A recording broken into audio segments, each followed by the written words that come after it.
예수님께서 유대 땅을 떠나셔서 갈릴리로 가실 때 사마리아 땅을 통과해서 가셨습니다. 보통 유대인들은 사마리아 땅을 통해서 다니지 아니하고 이방인 땅을 거쳐서, 그러니까 돌아서 유대에서 갈릴리로 갔습니다. 왜냐하면 유대인들은 사마리아 사람들을 상종하지 않았기 때문입니다.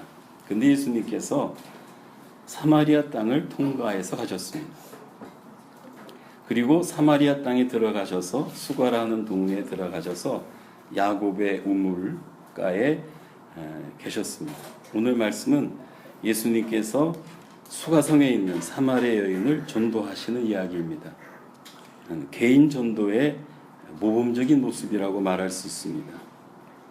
우리가 어진내 교회를 개척하면서 우리가 해야 할 일 중에 하나가 전도하는 일입니다. 전도는 영혼을 구원하는 일이기 때문입니다. 예수님과 사마리아 여인은 전혀 상관없는 사이였습니다. 그런데 예수님께서 사마리아 여인을 만남으로 전도가 이루어진 것입니다. 전도를 하려면 참된 만남이 이루어져야 됩니다. 그리고 만남을 이루기 위해서는 무엇보다도 관심이 있어야 합니다. 현대 사회는 이웃에 대해서 관심이 없는 사회라 이렇게 말할 수 있습니다. 이웃에 누가 사는지 잘 모릅니다. 저도 이사 온 지 한 달 됐지만 이웃이 누군지 아직 잘 모릅니다. 각자 자기 사는 일이 바쁘기 때문입니다. 그러나 참된 만남이 이루어지려면 관심을 가져야 합니다. 그런데 관심 갖는 것을 서로 싫어하고 귀찮아하는 것이 문제입니다. 사람들이 대형교회를 선호하는 이유 중에 하나가 사람들이 자기에게 관심 갖는 것을 싫어하기 때문입니다. 그러나 관심을 가져야 만남이 이루어지고 그리고 전도할 수 있는 것입니다. 예수님께서는 수가성에 있는 사마리아 여인에게 관심을 갖고 계셨습니다. 그래서 낮 12시에 야곱의 우물에서 그 여인을 기다리고 계셨던 것입니다. 그리고 만남이 이루어지기 위해서는 장벽이 무너져야 됩니다. 사마리아 여인에게는 마음의 장벽이 있었고 사회적으로도 장벽이 있었습니다.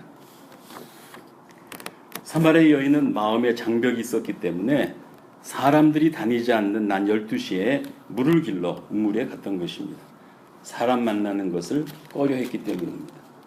그러나 예수님께서는 사회의 장벽과 그 마음의 장벽을 허무시고 사마리아 여인을 만나신 것입니다.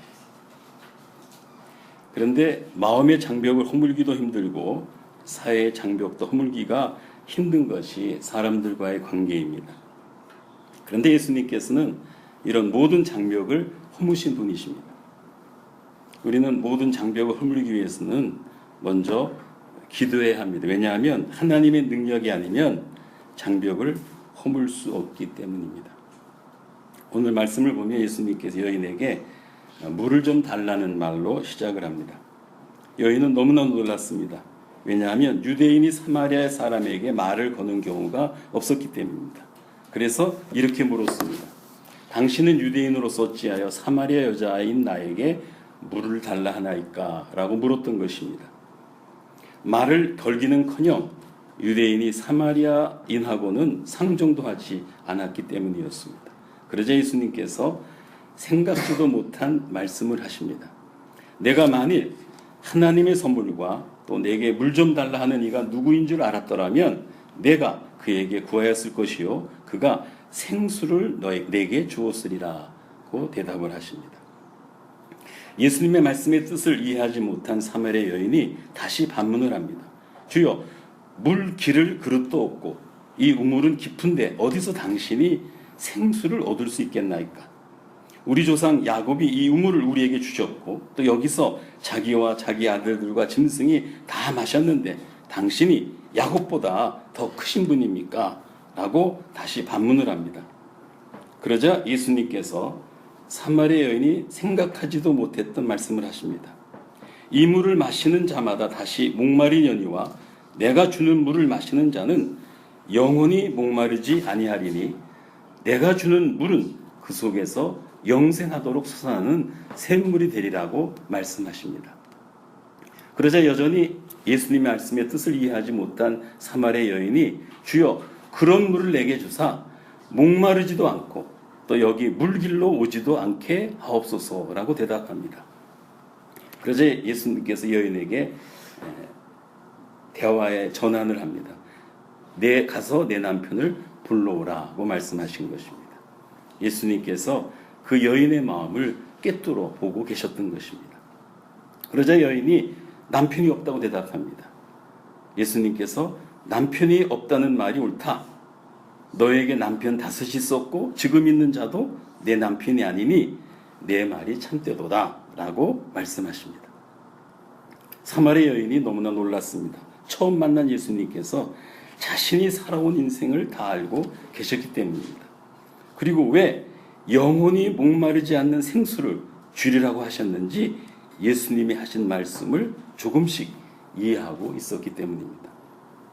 그래서 주여 내가 보니 당신은 선지자이니이다 라고 말하면서 우리 조상들은 이 산에서 예배하였는데 당신들은 예배할 곳이 예루살렘에 있다 하더이다 라고 묻습니다.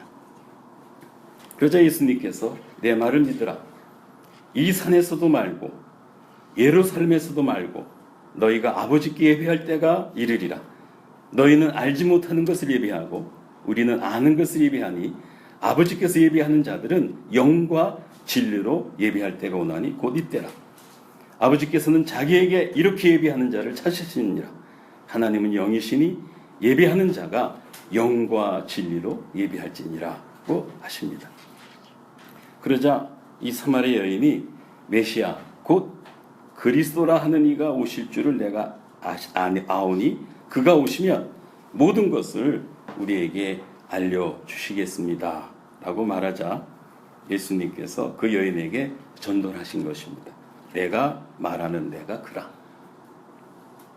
예수님께서 사마리아 여인을 찾아가셔서 만나시고 사마리아 여인의 마음의 장벽을 다 허무시고 그 여인의 문제를 아시고 그 문제를 해결하심으로써 자신이 메시아이심을 증거하신 것입니다. 우리가 전하는 것은 예수가 메시아 곧 그리스도이심을 전하는 것입니다. 그러나 현대 사회에서는 예수가 그리스도이심을 전하는 것이 불가능합니다. 그러므로 우리가 전도하기 위해서는 참된 만남이 필요합니다.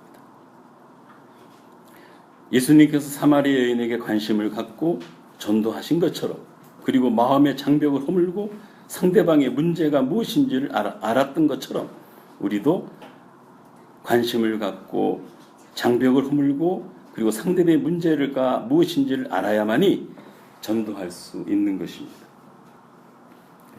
사마리아 여인은 영혼의 목마름을 채울 수 있는 길을 찾고 있었습니다. 사마리아 여인이 5번이나 결혼했고 6번째 남자와 만나서 살고 있었지만 영혼의 목마름은 채울 수 없었던 것입니다. 예수님께서는 이 여인의 문제가 무엇인지 이 여인이 찾고 있는 것이 무엇인지를 아시고 야곱의 우물가에서 사마리아 여인을 만나기 위해 기다리고 계셨던 것입니다.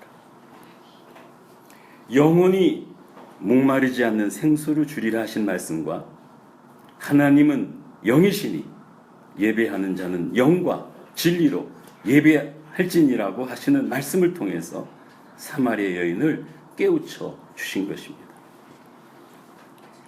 이 세상의 그 무엇으로도 영혼의 목마름을 채울 수 없고 오직 하나님만으로만 영혼의 목마름을 채울 수 있다는 진리를 깨닫게 하신 것입니다.